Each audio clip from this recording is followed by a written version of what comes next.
The Federalist Era. The First President.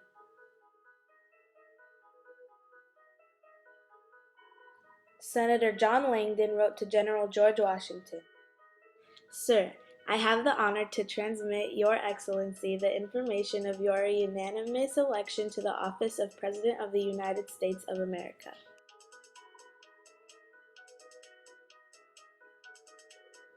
Washington was ready to lead the country. On April 30th, 1789, Washington was elected as the highest office in the land. He took the oath of office as the first President of the United States.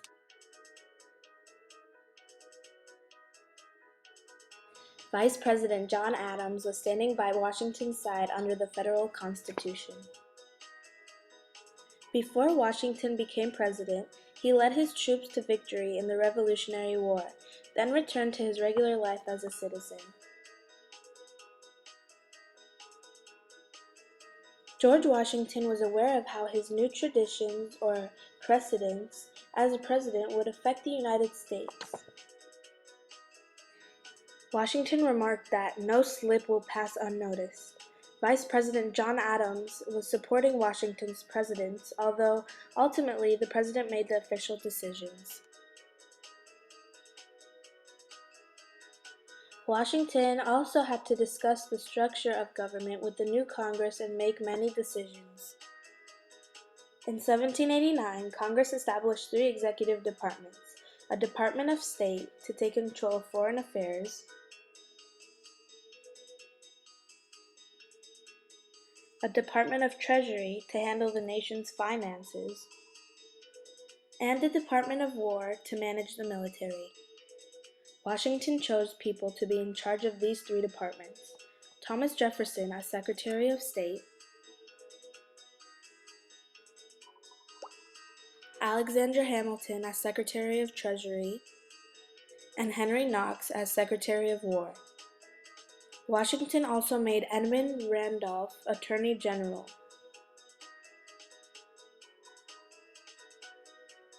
All these people, including Washington, met together regularly to discuss the 3 departments. Later on, these people became known as the Cabinet. The Constitution had discussed an issue that was occurring about presidential appointments for important positions. For example, should the president be able to replace an official that had been appointed and the Senate had confirmed? A vote was being taken on the issue. Vice President Adams voted and allowed the president to fire cabinet officers without the Senate's approval. The effect of this was that the president's power strengthened. In the Judiciary Act of 1789, Congress established the Supreme Court and also lower federal courts. John Jay was nominated to lead the Supreme Court as Chief of Justice by John Washington. These were the first steps to making a strong and independent national judiciary. Americans did not trust strong central governments. A lot of people insisted that the Constitution should promise people their personal liberties. Other states encouraged the Constitution to create the Bill of Rights to protect people's rights. In December 1791, 10 amendments that were introduced by James Madison were added to the Constitution, and then became known as the Bill of Rights. The purpose of the Bill of Rights was to protect the rights and liberties of individual people. That was basically what the 10th Amendment stated.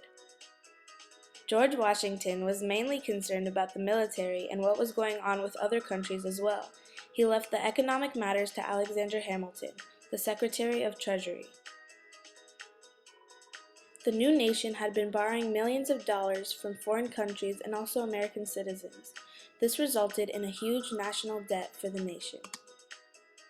In 1790, Alexander Hamilton, the Secretary of Treasury, suggested that they pay off their debts owed by the Confederation government to other countries and to American citizens. Hamilton thought that the government should pay for the cost of their help. Hamilton also thought that by doing this, it would give the states a strong interest in the success of the national government. The Congress didn't have a problem with Hamilton's idea of paying off the money to other nations, although paying it to American citizens started a huge protest. This was because when they borrowed the money for the Revolution, they guaranteed bonds, promising to pay back the money that they borrowed. People who got bonds back from the Congress sold the bonds to speculators for more money than the bonds they received were worth. Speculators are people who risk their own money in order to make more money. Hamilton had another plan. Some believe that his plan would make speculators rich. The people who originally wrote the bonds felt betrayed that their bonds were being sold for more money.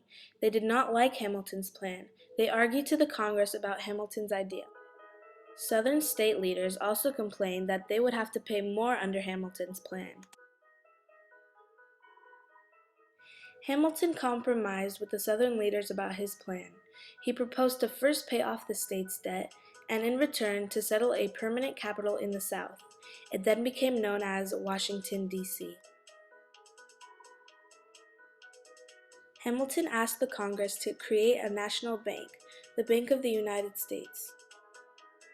Although Madison and Jefferson both believed that having a bank was not a good idea, they thought it would give the wealthy too much power over finances. They also thought that having a bank was unconstitutional, which means that it was inconsistent with the Constitution. Hamilton argued that the Congress also could create a bank, not just the Constitution. A national bank ended up being created, then Hamilton signed the bill. Hamilton thought that manufacturing would be a step up in America's economy instead of majority of American citizens farming. He would solve this by creating a tariff. A tariff is a tax on imports, and Hamilton believed that having a tariff would encourage more people to buy American products. Many Americans were against the tariff. The South wanted protective tariffs, but Congress rejected. Instead, Congress set up low tariffs to raise money, and by the 1790s, 90% of the government's income was provided by the revenue from tariffs. To help with the country's debt, Hamilton suggested more taxes. Congress approved Hamilton's concern on the economic situation. Early challenges. Transporting grain was expensive before canals and railroads were created. Both houses of Congress approved a bill that put a certain and specific tax on whiskey and other alcoholic drinks in 1791. The reason for this was because of Alexander Hamilton's plan of keeping the country out of debt and keeping debt from increasing. On July 1794, federal officers became more serious about collecting tax off of farmers. This caused the farmers to attack the officers and revolt. The national government had the taxing and military power that they didn't have in 1786. George Washington said that if citizens disagreed or had an opinion about the government's law, then to peacefully suggest a change in the law to the Constitution. And if this did not happen, then the government would have no choice but to maintain order by using force. Washington's proposal to peacefully take up an opinion was not followed, and he was forced to restore order with Native Americans. Unfortunately, in November 1791, St. Clair's forces were defeated by Little Turtle, chief of Miami people. Many soldiers were killed. Anthony Wayne was sent out to challenge the Native Americans' demands to leave their territory. In August 1794, his army defeated many Native Americans. This battle took place at Fallen Timbers, which is present-day Toledo, Ohio. Later on, in 1795, the Native Americans agreed to surrender most of their land. After the incident with the Native Americans in 1789, the French Revolution began.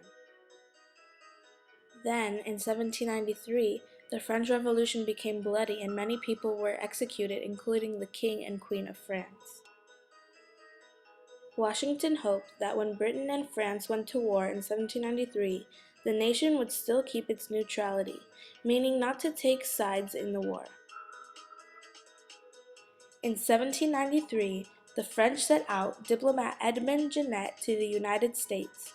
His mission was to recruit American volunteers to attack British ships. On April 22nd, George Washington created a proclamation of neutrality. This stopped allowing American citizens to take place in the war between the French and the British. A practice known as impressment took place when the French started stealing American ships and stopped American merchant ships from arriving. This caused Americans to go over to the British side. The first political parties. In September 1796, Washington resigned after his second four-year term. In 1796, Americans started dividing and forming political parties. In the mid-1790s, two major distinct parties formed. The word Federalist applied to one party, and that was the group that supported the policies of the Washington administration. In 1791, people put effort into going against the Federalists. Philip Freneau started publishing what was called National Gazette. This was a newspaper about disagreement with the Federalists.